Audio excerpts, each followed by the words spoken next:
রাস্তার কাজের জন্য পাথর এনে রেখেছি, আমি আমার বাচ্চার খেলার জন্য সেখান থেকে 2 থেকে 3টা পাথর নিয়েছি, এ থেকে আমার গুনাহ হবে? তাছাড়া 1-2টা নয়, বরং এর চেয়ে বেশি পাথর সাধারণত অপচয় হয়, এদিক সেদিক পড়ে থাকে সাধারণত। প্রিয় দর্শক, রাস্তার যে পাথর, সে পাথরগুলোর মালিকানা যেহেতু আপনার না, সেগুলো আপনি আসলে নিতে পারেন না। আপনার বাচ্চার জন্য 1টি বা 2টি ছোট পাথর নিলেন, এতে হয়তো অনেক বড় কোনো ক্ষতি হবে না, সেটাও আসলে জায়েজ হবে না। কারণ ইমানদার তার কাছে অন্যের সম্পদ, সেটা সুই পরিমাণও যদি হয়, সেটাও তিনি আসলে কোনোভাবে গ্রহণ করতে পারেন না বা কোনোভাবে সেটি দখল করতে পারেন না, নিতে পারেন না। রাস্তার সম্পদ রাস্তার, আপনার বাচ্চার খেলার জন্য আপনি এটা আনা জায়েজ হবে না। যদিও সেটা পরিমাণে অনেক অল্প হয়, পরিমাণে অল্প হওয়ার কারণে গুনাহ অল্প হবে, কিন্তু মনে রাখবেন গুনাহটা কিন্তু ছোট গুনাহ নয়, বড় গুনাহ, বিধায় এটা করা উচিত হবে না।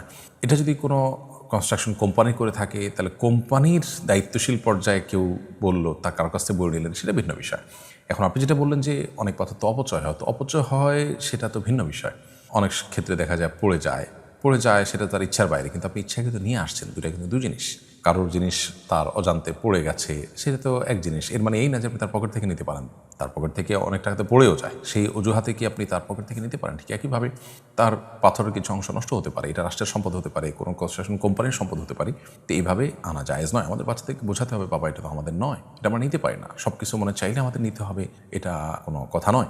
বিধায় বাচ্চাদেরকে সহনশীলতা শেখানো এবং প্রয়োজনে বিকল্প কোনো পথ থেকে সেটির ব্যবস্থা করা আমাদের কর্তব্য। ইমাম মেহরাবে আসার আগেই মুয়াজ্জিন একামত দিলে একামত হবে কিনা? উত্তর হ্যাঁ, একামত হবে, কোনো অসুবিধা নেই। কোরআনের আয়াতে কলম দিয়ে মার্ক করা যাবে কিনা? একান্ত প্রয়োজন না হলে এটা অ্যাভয়েড করা উচিত। কোরআনের আদব বা কোরআনের প্রতি যে শিষ্টাচার, তার সাথে এটি যায় না। এবং কোরআনের আয়াতের মধ্যে অন্য কিছু লেখালেখি করলে কোরআন এবং গায়রে কোরআনের মধ্যে সংমিশ্রণের আশঙ্কা থাকে, এই জায়গা থেকে ওলামায়ে কেরাম নিরুৎসাহিত করেন। একান্ত প্রয়োজন হলে শুধু জাস্ট মার্ক করে রাখলেন, সেটি করতে পারেন, যতটুকু করলে কোরআনের শান এবং মর্যাদার পরিপন্থী না হয় এবং দৃষ্টিকটু না হয় এবং কোরআন এবং গায়রে কোরআন মিশে যাওয়ার আশঙ্কা না থাকে, ততটুকু হলে আপনি সেখানে কোনো পাশে কোনো নোট লেখা কিংবা দাগ দিয়ে রাখা, এটা জায়েজ আছে।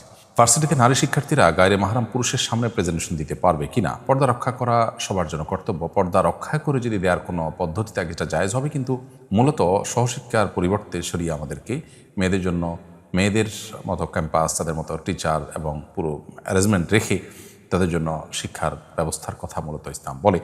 সো সেই জিনিসটা আমাদের করা উচিত। যদি কোনো কারণে এরকম করতে হয়, তাহলে সেক্ষেত্রে শরিয়াই পর্দা মেনটেন করে এটি করা যেতে পারে, কিন্তু এটি ফিতনা থেকে মুক্ত হওয়া খুবই কঠিন। আর ফিতনা মুক্ত না হলে সেটি আসলে শরিয়া দৃষ্টিকোণ থেকে পুরোপুরি জায়েজ বা বিধেয়, এই কথা বলা খুবই কঠিন। রাস্তার পাশে অনেক ভিক্ষুক কোরআন তেলাওয়াত করে আর মানুষ তাকে ভিক্ষা দেয়, এটা কি সঠিক? উত্তর হলো যে কোরআন কারীমের তেলাওয়াত ইবাদত, আর ইবাদত আল্লাহর সন্তুষ্টির উদ্দেশ্যেই করতে হবে। আপনি কোরআন কারীমের তেলাওয়াত করছেন যেন মানুষ আপনাকে টাকা দেয়, এটা অবশ্যই গর্হিত কাজ এবং অনুচিত কাজ। বিধায় কোরআন কারীমের তেলাওয়াত করে ভিক্ষা করার চাইতে আপনি অন্য কোনো কাজ করুন এবং তার বিনিময়ে মানুষের কাছে সহযোগিতা চান। পশ্চিমা পৃথিবীতে মানুষ গান করে, নাচে, এর বিনিময়ে মানুষের কাছে ভিক্ষা চায়, মানে কিছু একটা করলাম, তার বিনিময়ে আপনি আমাকে দেন। তো এটা জাগতিক অন্য বিষয়ের সাথে তুলনা করা যাবে না, অর্থাৎ কোরআন কারীমের তেলাওয়াতটাকে। কারণ কোরআনের তেলাওয়াত তো ইবাদত, এটা করে তিনি আসলে কারো কাছ থেকে বিনিময় প্রত্যাশা করবেন না। অতএব তিনি যদি তেলাওয়াত করে তার বিনিময় আশা করেন এবং ভিক্ষা নেন, তো সেটা অনুচিত কাজ। বরং অন্য কোনো কাজ করে তিনি মানুষের কাছ থেকে মানুষকে বিনোদন দিলেন শরিয়ার সীমানার মধ্যে থেকে, তার বিনিময়ে তিনি গ্রহণ করলেন, সেটা জায়েজ হতে পারে। কোরআন কারীমের তেলাওয়াত এমনিতে তিনি অবসর আছেন, তেলাওয়াত করছেন, সেটা ভিন্ন কথা।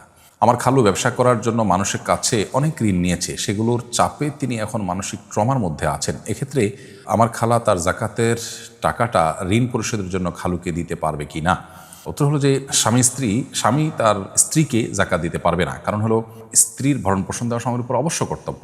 অতএব স্ত্রী তো দরিদ্র হতে পারে না যদি স্বামী সচ্ছল হয়, কারণ স্বামীর উপর তো কর্তব্যই স্ত্রীর ভরণ পোষণ দিয়ে তাকে সুস্থ স্বাভাবিকভাবে জীবনযাপন করতে ব্যবস্থা করা।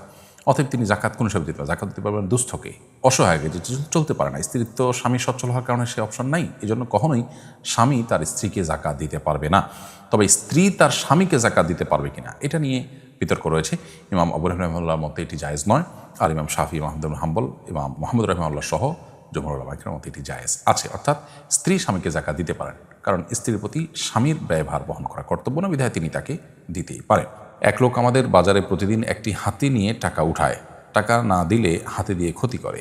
হাতিকে আমরা টাকা দেব কেন? আর এভাবে মানুষের কাছ থেকে টাকা তোলা জায়েজ কিনা? না, অবশ্যই এইভাবে টাকা তোলা জায়েজ হতে পারে না, কারণ এটা এক প্রকার চাঁদাবাজি এবং মানুষকে জিম্মি করে টাকা নেওয়ার শামিল। বিধায় এ ধরনের কাজ থেকে তার বিরত থাকা উচিত এবং আল্লাহকে ভয় করা উচিত। আর আপনাদের জন্য টাকা দেওয়া জায়েজ নয়। হ্যাঁ, ক্ষতি থেকে রক্ষার জন্য কেউ টাকা দিলে সেটি তো ভিন্ন বিষয়, সেটি আপনার দিলে আপনার গুনাহ হবে না। আর কেউ স্বেচ্ছায় যদি দেন খুশি হয়ে, এটা তার ব্যাপার, সেটাও গুনাহ হওয়ার কোনো কারণ নেই।